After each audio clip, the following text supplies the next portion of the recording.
Kada ste definisali uvod, glavnu poruku i ključne tačke, sada možete izabrati stil govora. U odnosu na cilj vaše prezentacije, izaberite stil kojim ćete napisati i izreći govor. Postoji mnogo tehnika za kreiranje priče, a ovde sam izdvojila one koje su jednostavnije za vežbu i koje imaju najbolje efekte na publiku. Koristite u dokazivanju jednu od ovih tehnika i publika će vas odlično prihvatiti. Prva tehnika je herojsko putovanje. Ovaj oblik priče čitali smo u bajkama i narodnim pričama. Kada junak priče napusti svoju kuću, ono što je poznato, i krene na nepoznat put. Na putu doživi različite avanture i iskustva koja ga dovedu do neke nove mudrosti, kao što je, na primjer, Pinokio ili Kralj lavova. Ova vrsta priče može vam pomoći da objasnite šta vas je dovelo do mudrosti koju želite da delite i da je publika pozitivno prihvati. Ona se odvija tako što hronološki nabrajate činjenice i dokazujete ih. Koristite je ako želite da demonstrirate kako ste naučili neku novu mudrost ili da prikažete korist od rizika, a istovremeno vodite publiku na putovanje. Primer bi bio kada želite da publiku upoznate sa nekom svojom veštinom ili uspehom u poslu.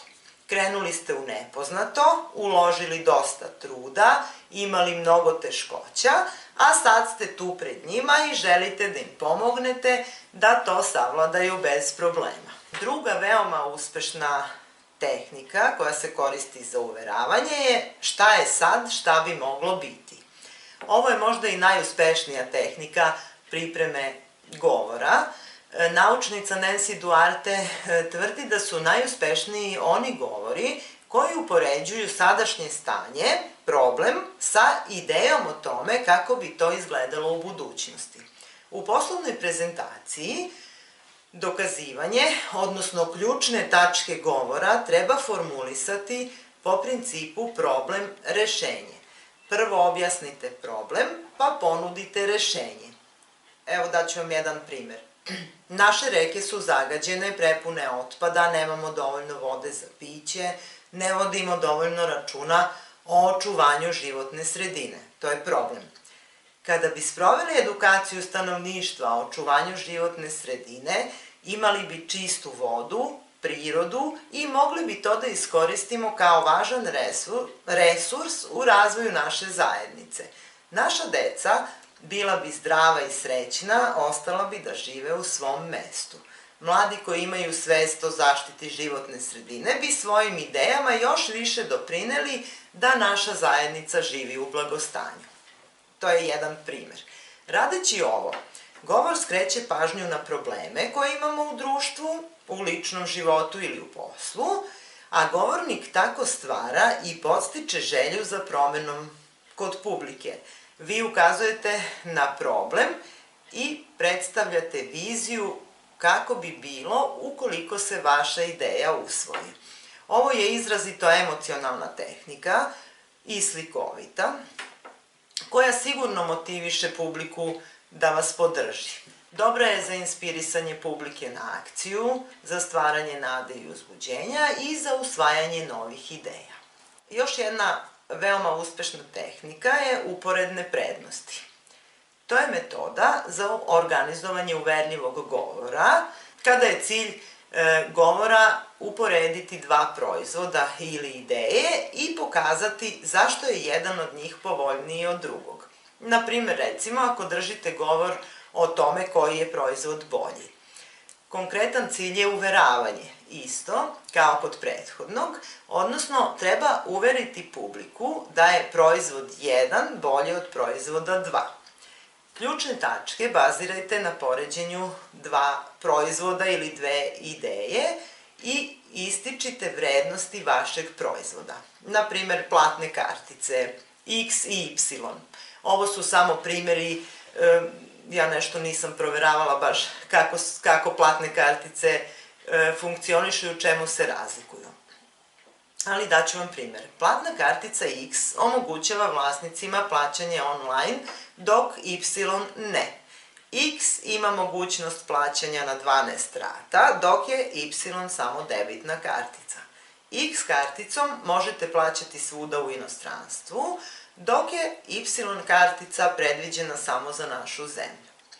Kao što vidite, iz organizacije dokaza cilj ovog govora je da pokaže zašto jedna stvar ima više pozitivnih rezultata od nečeg drugog. Imajte u vidu da kada pokazujete uporedne prednosti, predmeti ili vrednosti koje upoređujete moraju biti ekvivalentni. Upoređujete dve platne kartice, a ne karticu i čekove. Možda kartica Y ima neke druge pogodnosti, ali vi ističete vrednosti svog proizvoda. Važna je stvar da zapamtite da ističete vrednosti, a ne ličnosti ili kompanije. Kada govorite o svom proizvodu, treba da istaknete njegovu vrednost u odnosu na vrednost proizvoda druge kompanije, a ne da govorite pogrdno o drugoj kompaniji ili o drugim ljudima. Isticanje vrednosti pojačava vaš kredibilitet i relevantnost. I još jedna odlična tehnika je pravilo 3 i to je najbolji metod za prezentacije koje za cilj imaju informisanje. Kada iznosite činjenice bazirane na brojevima i podacima koje publika treba da upamti, najbolje je koristiti ovo pravilo. Pravilo 3 je opšti princip koji kaže da su ideje predstavljene u trojkama po svojoj prirodi zanimljivije, ugodnije i bolje se pamte. Pokušajte da svoje dokaze grupišete u grupe od po 3. Prezentaciju možete podeliti u 3 dela, kao što je već delimo na uvod, glavni deo i zaključak. Treba pričati o 3 vrednosti proizvoda ili publici dati 3 koraka koja mogu preduzeti. Pakovanje sadržaja u grupe od po 3 znatno olakšava da publika zapamti vašu poruku i dokaze. Zato sam vam naglasila da su 3 ključne tačke idealan broj za dokazivanje. Isto tako, dokaze u ključnim tačkama trudite se da organizujete u grupe od 3. I poslednje je humor. Ako imate, na primjer, tremu, najbolje je da započnete govor nekom anegdotom kako bi se opustili i uspostavili dobar odnos sa publikom. U toku govora publiku ćete zaintrigirati nekom duhovitom opaskom, na primjer. Najbolji izvor humora dolazi iz vašeg ličnog iskustva i zato je najbolje da se prisetite nekog komičnog trenutka iz vaše prošlosti, a koji je povezan sa temom. Humor u govoru treba da bude neprimetan i povezan sa ostatkom govora. I naravno ne treba preterivati. Treba da izgledate prijatno i opušteno i ako vidite da se publika ne smeje, nastavite ozbiljnu priču. Humor u toku govora najbolje se postiže prekidanjem očekivanja. Postavite neko pitanje ili situaciju i dajte sasvim neočekivan odgovor. Što se humora tiče, treba da zapamtite da humor koristite samo u kontekstu sa temom kako bi publiku uveli u svoju priču. Koristite ga samo kada je to moguće, nije primereno u svim situacijama i pobrinite se da ono što kažete bude stvarno smešno. Humor je malo teže naučiti i primenjivati u prezentacijama, ali vežbanjem možete biti veoma uspešni. Savremeni govori ne treba da budu dugi, već treba da budu koncizni, slikoviti i da na kraju pozovu na akciju.